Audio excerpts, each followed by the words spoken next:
Magandang hapon po sa inyong lahat. Magandang hapon po. Palakpakan natin ang Panginoon bilang pasasalamat sa magandang araw na ito na Kanyang pinagkaloob sa atin. Ngayon ay ating pinagdiriwang ang ika-13 linggo sa karaniwang panahon. At katulad ng ating narinig sa introduction ng ating misa, masasaksihan natin ang right of commissioning of the lay liturgical ministers of our parish. Silang mga naglilingkod sa banal na liturhiya ng ating parokya ay ikokomisyon dahil sila hindi pwedeng maglingkod ng pawang sa kanilang sariling gana lamang. No? Ang lahat ng ministeryo ng simbahan ay isang mahabang pisi na nagmumula sa Panginoon. Kahit kaming mga pari ay hindi maaaring magmisa ng saganang sarili namin. Kaming mga pari ay dapat nakaduktong sa pagkapari ng mahal na obispo ng diocese.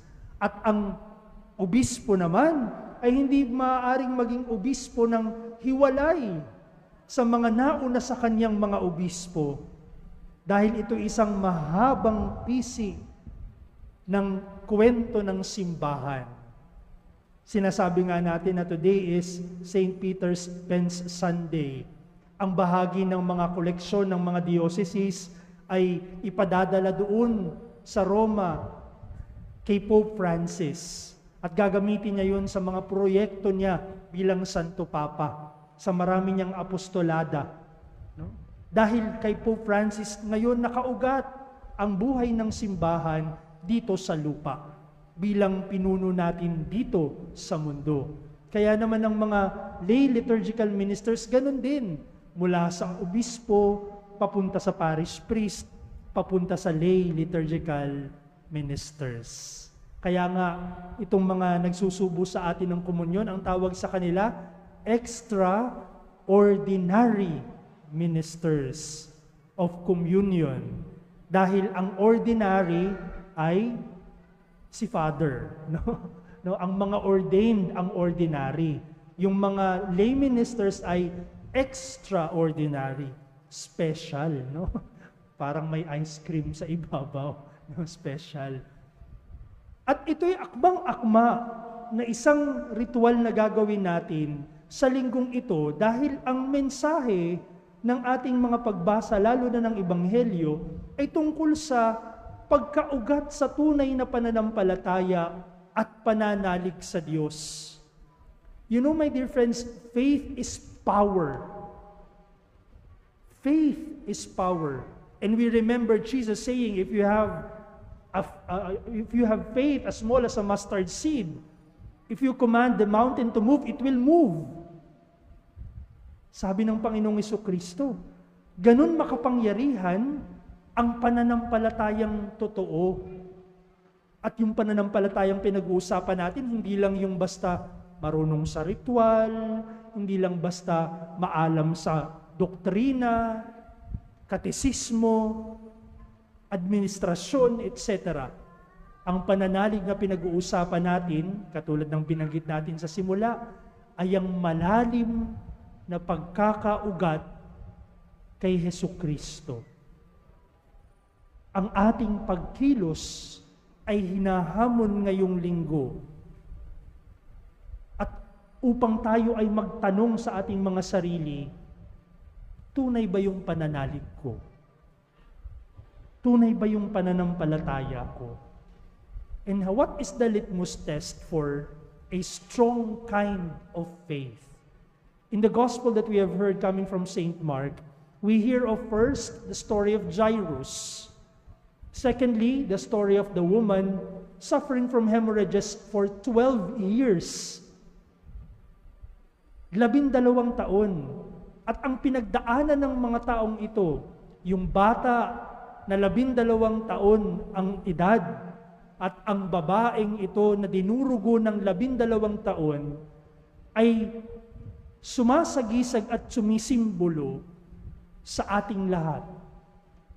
Ang kabuuan ng sangkatauhan. Tayong lahat At itong babaeng ito na dinurugo ay nagdusa hindi lamang dun sa dugong lumadabas sa kanya sa loob ng mahabang panahon. Siya'y nagdusa dahil sa tingin ng mga tao sa kanya. Dahil sa kultura nila kapag dinurugo, ikay itinuturing na marumi. Kaya walang lumalapit sa kanya, walang dumidikit, walang nakikipag-usap. Lahat ng hawakan niya, itinuturing na marumi. Now, what happened in the gospel? This woman, who was considered impure by society, went to Jesus to touch the tassel of his cloak. Siya pa yung humawak. Naglakas loob. Hindi lang yun eh. Hindi lang hinawakan, ang sabi ng Ebanghelyo, nakipagsiksikan siya nang marinig niya ang sinasabi ng mga tao tungkol kay Jesus. Nakipagsiksikan sa maraming tao. Dinurugo. Siguro kung tayo ang nasa pwesto niya, teka lang, baka pag lumapit ako sa mga taong ito, mapahiya ako. Baka kapag nakipagsiksikan ako sa kanila, sigawan lang nila ako. Pero dahil sa isang malalim na pananalig, dahil nakaugat sa totoong pananampalataya, ang lakas ng loob ay sumibol mula sa kanya. And we hear of the same story. This is very familiar to us in the story of Zacchaeus. Nakipagsiksikan din si Zacchaeus sa maraming tao na hinuhusgahan na siya. Bakit? Dahil nais niyang makita si Jesus. The courage, my dear friends, to approach the Lord despite our unworthiness. That is faith. That is faith. We are commissioning lay people. I myself, as a priest, would often ask myself, bakit nga ba ako naging pari? Ang dami-daming mas matalino dyan, dami-daming mas banal dyan. Marami pa nga po dito mas banal sa akin, sa mga servers natin. Bakit ako? But sometimes there is also this feeling in me that says, I want to be a priest. I want to approach the Lord. I want to serve the Lord. I will respond to His call. Despite my unworthiness. Because I know He loves me. And He knows me way better than I do. Isang matapang na pananampalataya. Now, we go to the story of Jairus. Nung dumating na ang Panginoon sa bahay ni Jairo, sabi ng mga tao, naku, wag na. Patay na yung bata. Sabi ng Panginoon, natutulog lang yung bata. Ano sabi ng mga tao? Pinagtawanan daw ang Panginoon.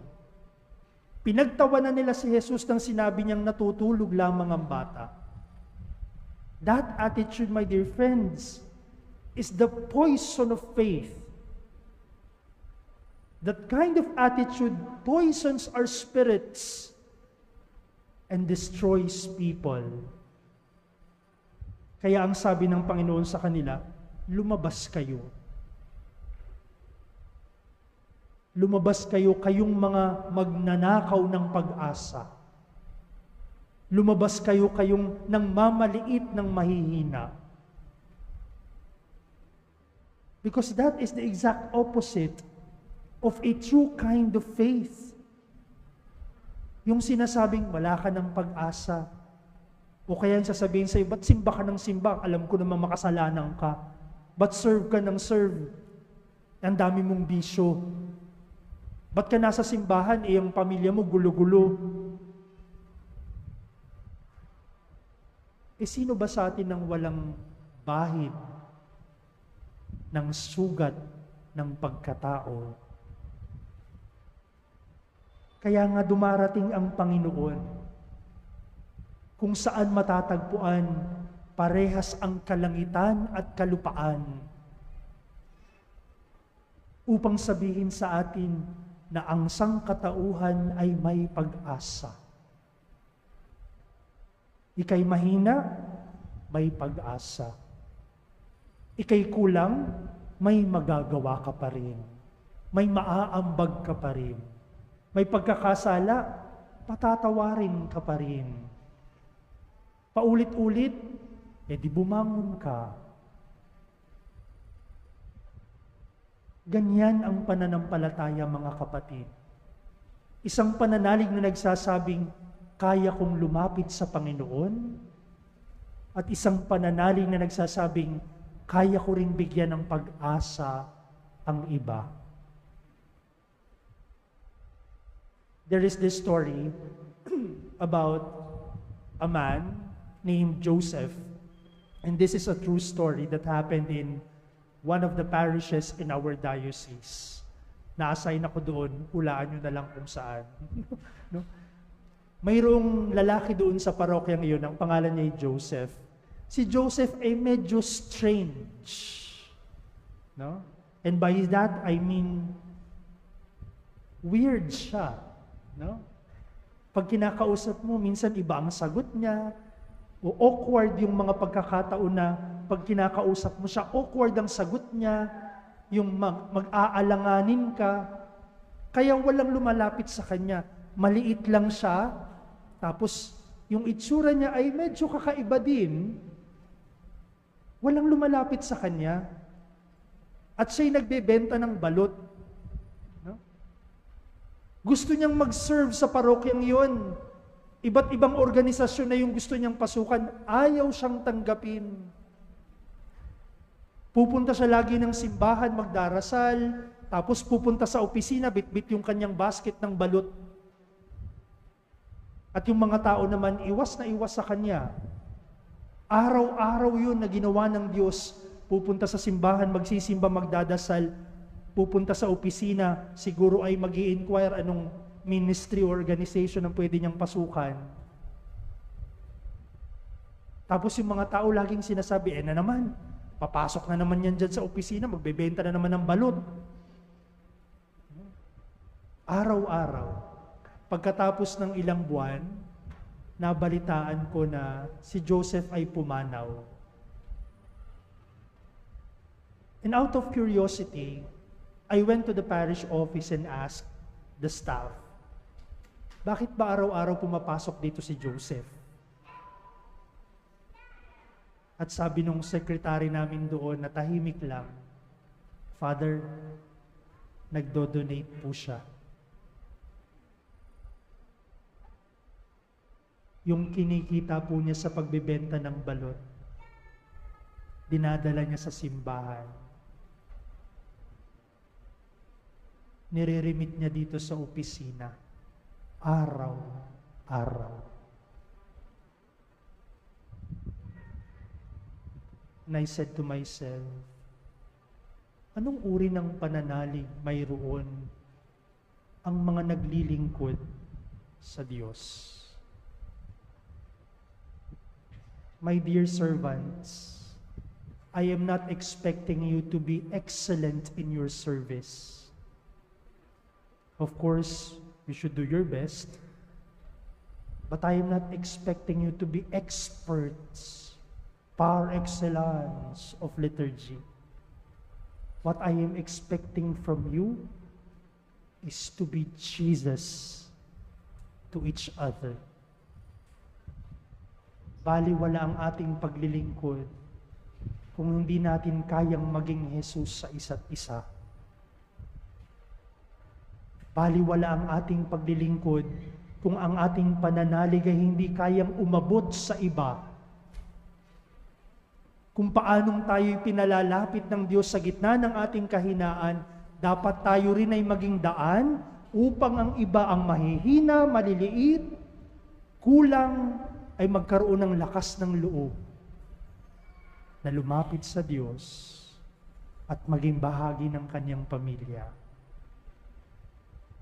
My dear friends, my dear parishioners, please do pray for our servants, including myself, that we may not be entertained by the grandiose of our ministries, that we may not be entertained too much about the rubrics of our service, but rather be focused and absorbed with that commandment of Jesus to love one another, to be instruments of love, to be instruments of love.